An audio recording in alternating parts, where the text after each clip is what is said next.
بسم اللہ الرحمن الرحیم۔ السلام علیکم ورحمۃ اللہ وبرکاتہ۔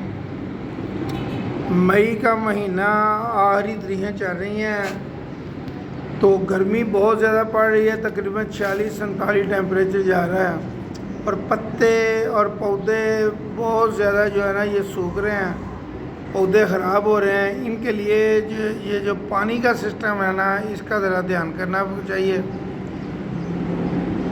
ان کو پانی دینے کے لیے آپ کو چاہیے کہ کم از کم روزانہ نہیں تو 2 دفعہ اس کو ضرور پانی دیں۔ عصر کے بعد اس کو پانی دیں۔ عصر کے بعد اکثر صبح پانی دیتے ہیں، لیکن جو آپ عصر کے بعد پانی دیتے ہیں نا اس کا زیادہ فائدہ ہوتا ہے۔ جب آپ عصر کے بعد اس کو پانی دیں گے، پچھلے ٹائم شام سے پہلے اس کو پانی دیں گے آپ، تو یہ جو سارا بقایا رات کو بھی پانی لگا رہتا ہے، صبح بھی پانی لگا رہتا ہے، تو صبح جا کے 9-10 بجے سوکھے گا۔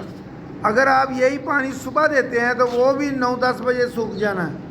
تو جب آپ صبح پانی دیتے ہیں 9-10 بجے اگر یہ سوکھ جائے گا، پھر آپ یہ دیکھیں گے کہ بقایا جو تقریباً 18-20 گھنٹے ہیں وہ تقریباً جو ہے نا وہ پودا جو ہے نا خشک رہتا ہے، اس کی وجہ سے پودا زیادہ مرنے کا چانس ہے۔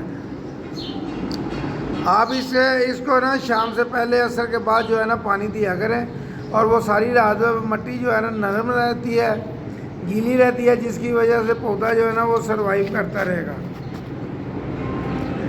دوسرا اس میں ایک فرٹیلائزر ڈالیں ان دنوں میں گرمی کی وجہ سے۔ وہ فرٹیلائزر ہے تربوز کے چھلکے لے کے نا آپ اس کو ایک بالٹی میں ڈال دیں۔ تربوز آپ اپنا سکھا لیتے ہیں تو اس کے جو چھلکے ہیں نا وہ آپ بالٹی میں ڈال دیں۔ اس کا جتنا گدا یا جتنی وہ اس میں نکلے گی روزانہ اس میں سے پانی جو ہے نا پودوں کو ڈالتے رہیں، تو پودے بھی انشاءاللہ تعالیٰ ٹھنڈے رہیں گے اور پودے بھی سروائیو کرتے رہیں گے۔ یہ پانی کا خاص خیال رکھیں اور پانی کوشش کریں تربوز کا پانی جو ہے نا تربوز کے چھلکوں کا جو پانی ہے نا وہ ان کو دیں۔ اب یہ میرے پاس پودے لگے ہوئے ہیں، یہ دیکھیں جی ساری ماشاءاللہ بھری ہوئی ہے، تو اس کے باوجود اس کے سارے پتے سوکھ گئے ہیں۔ کوشش کریں اس کو 2 ٹائم پانی دیں، 2 ٹائم نہیں تو کم از کم اگر آپ نے 1 ٹائم دینا ہے تو پھر آپ شام سے پہلے عصر کے بعد دیں۔ اور فرٹیلائزر جو میں نے آپ کو بتایا ہے وہ اس کو دیں تربوز کے چھلکوں کا۔ آج کل تربوز کے چھلکے وافر مقدار میں پڑے ہوئے ہیں۔ آپ یہ دیکھیں گے جب آپ ان کو تربوز کے چھلکوں کا فرٹیلائزر دیں گے، آپ نے وہ محنت بھی نہیں ہے زیادہ، اس میں صرف ایک بالٹی میں آپ نے چھلکے ڈال دینے ہیں اور ساتھ پانی کی بھر دینی ہے، اسی میں سے آپ پانی نکال کے اپنے پودوں کو دیں۔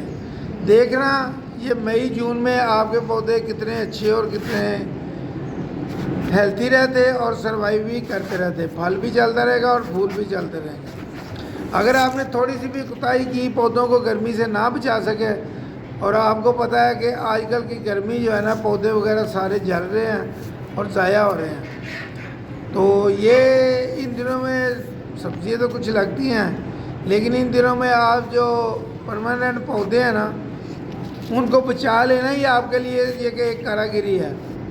زمین میں پودا لگا ہو تو وہ اتنا خراب نہیں ہوتا جتنا آپ کے گملے میں جو ہے نا وہ خراب ہوتا ہے۔ گرمی کی وجہ سے گملوں وغیرہ میں جلدی جو ہے نا پودا خراب ہو جاتا ہے، کیونکہ اس کے اندر محدود پانی ہوتا ہے، اس کا ڈرین سسٹم اچھا ہوتا ہے، جو آپ پانی دیتے ہیں وہ تھوڑا سا رکھتا ہے، بقایا وہ جو ہے نا ڈرین کر دیتا ہے، گزر جاتا ہے وہاں سے، مٹی جتنا جذب کر سکتی ہے کریں۔ یا آپ ان کو ری پوٹنگ کے وقت آپ اس کے اندر آپ نے کوکو پیٹ وغیرہ ڈالی ہو تو اس سے بھی یہ کام چل جاتا ہے۔ السلام علیکم ورحمۃ اللہ وبرکاتہ۔